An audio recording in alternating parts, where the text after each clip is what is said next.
السلام علیکم ورحمۃ اللہ وبرکاتہ۔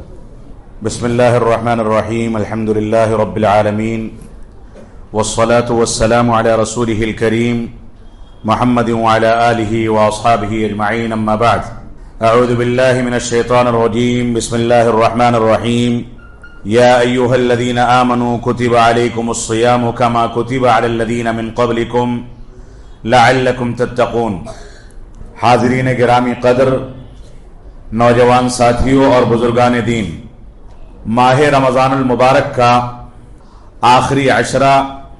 3 روز پہلے شروع ہو چکا۔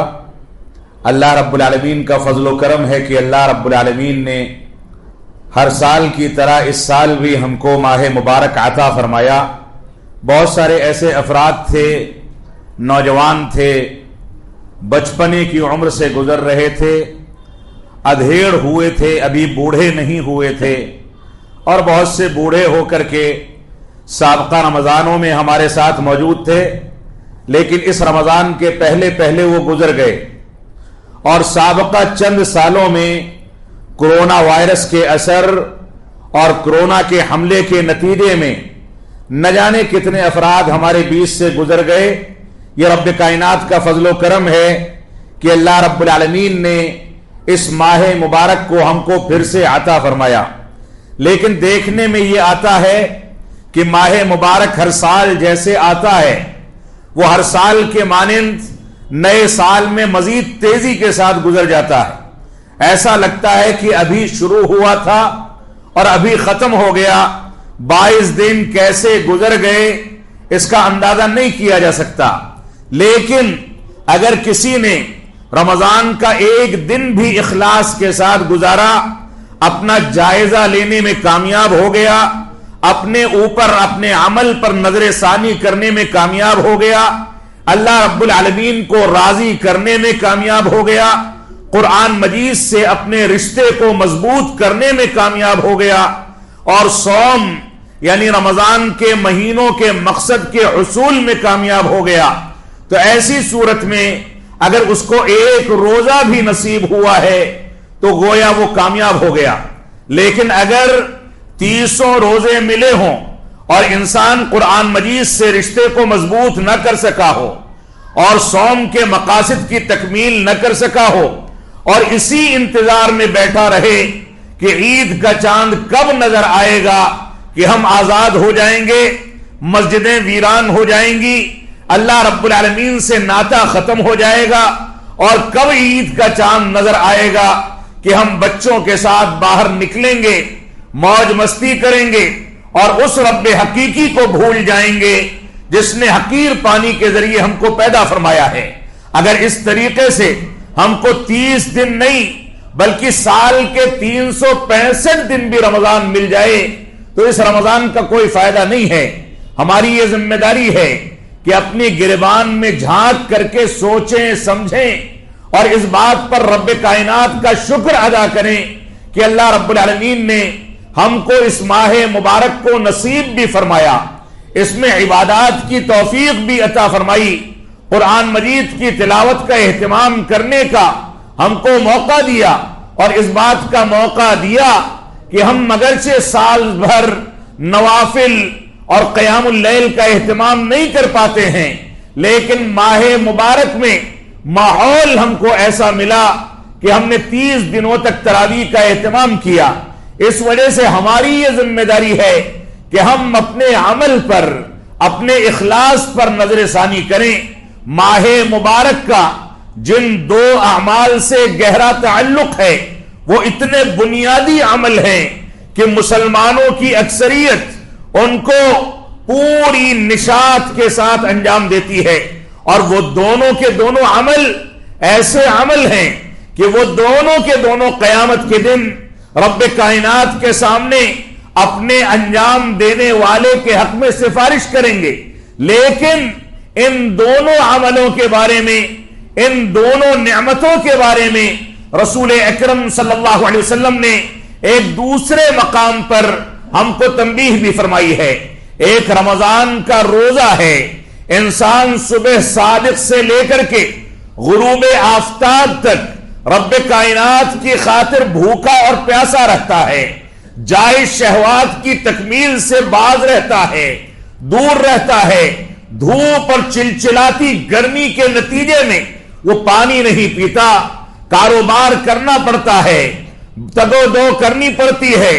محنت کرنی پڑتی ہے، لیکن اس کے باوجود رب کائنات کی رضامندی کے لیے وہ بھوکا اور پیاسا رہتا ہے۔ چھپ کر کے پردے کے پیچھے کمرہ بند کر کے کسی ہوٹل میں داخل ہو کر کے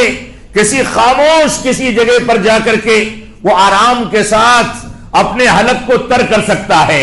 کھانے پینے کا اہتمام کر سکتا ہے، کوئی نہیں دیکھنے والا ہے، سفر کر رہا ہے، کسی دوسرے علاقے میں جا رہا ہے، کوئی دیکھنے والا نہیں، لیکن رب کائنات دیکھنے والا ہے۔ اسی تصور کے نتیجے میں وہ بھوکا بھی رہتا ہے، پیاسا بھی رہتا ہے۔ تو رسول اکرم صلی اللہ علیہ وسلم فرماتے ہیں یہ روزہ قیامت کے دن رب کائنات کے سامنے آئے گا اور کہے گا اے میرے رب، یہ بندہ مجھ کو رکھنے کی خاطر اور تیری رضامندی کے لیے صبح سے لے کر کے شام تک بھوکا اور پیاسا رہتا تھا،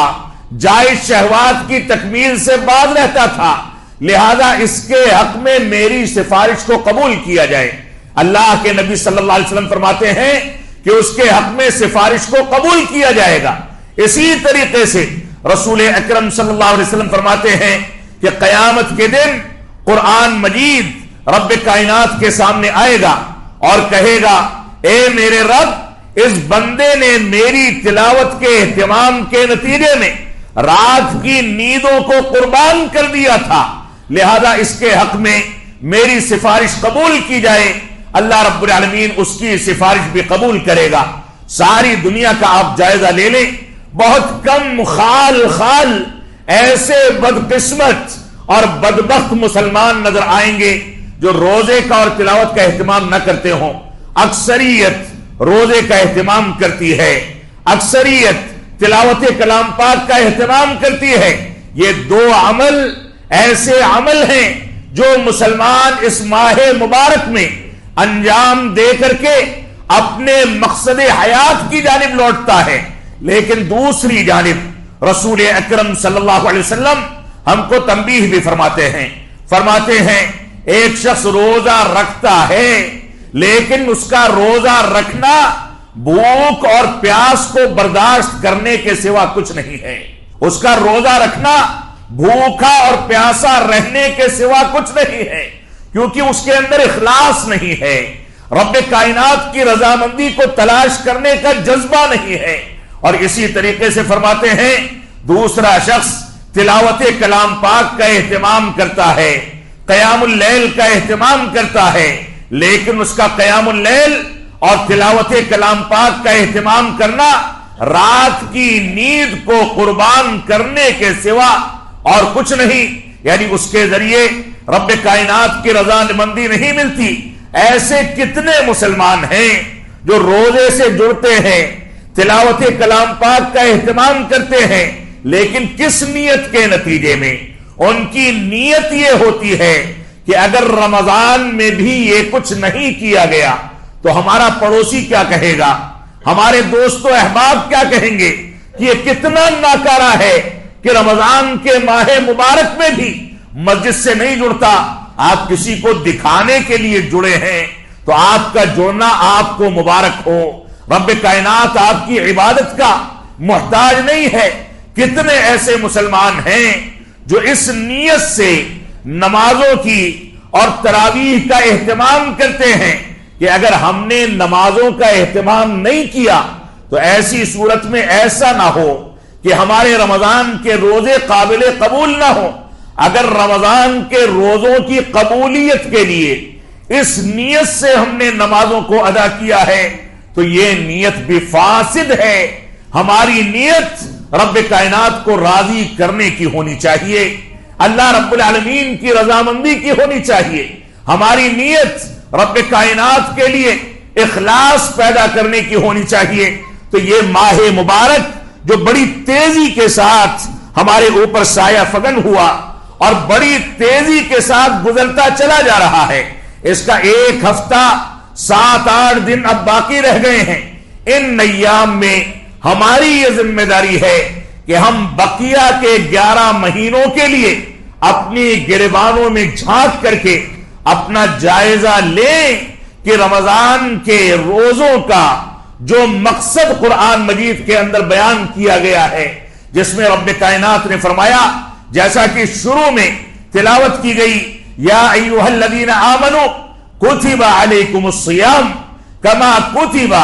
علی الذین من قبلکم لعلکم تتقون. اے ایمان والو، تمہارے اوپر روزے ویسے ہی فرض کیے گئے ہیں جیسے سابقہ امتوں پر فرض کیے گئے تھے، تاکہ تم تقوی اختیار کر لو. معاف فرمائیں گے،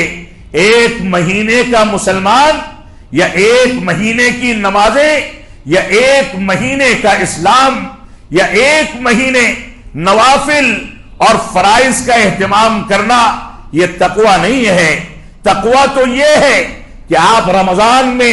تیز و تند ہواؤں کے مانند نوافل کا، صدقات و خیرات کا، تلاوت کلام پاک کا، غریبوں کی غریبی کو پوچھنے کا، بیماروں کی بیمار پرسی کا، مدارس اسلامیہ، مساجد، فقراء اور مساکین کے خیال کا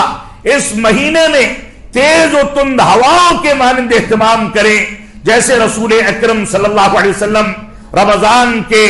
اس مبارک مہینے کے اندر کیا کرتے تھے. لیکن اس کا نتیجہ یہ اگر ہے